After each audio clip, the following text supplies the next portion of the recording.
Hey peeps, what's up? Manchi here, back with another video. And yesterday, Google announced the January 2024 Pixel feature drop for Google Pixel devices. And if you have the Pixel 8 or the Pixel 8 Pro, and you're wondering, hey, where the hell is this system update?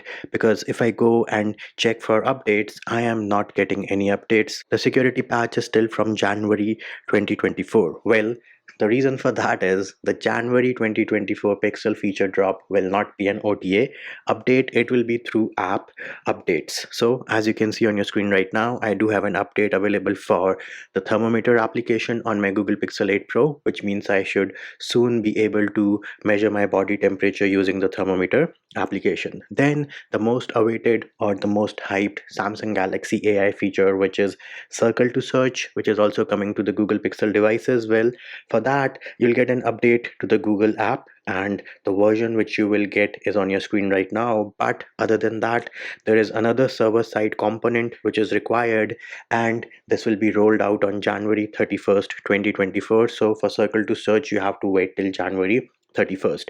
Then for Magic Compose and Photomoji, those are server-side updates to Google Messages, and Quick Share and Seamless Audio Switching are powered by Google Play services. So be on the lookout for application updates on your Google Pixel 8 and the Google Pixel 8 Pro to get the latest and the greatest January 2024 feature drop. And before you tell me, hey Manchi, why the hell on earth did Google not mention it in their blog post? Well, only Google knows what they are doing.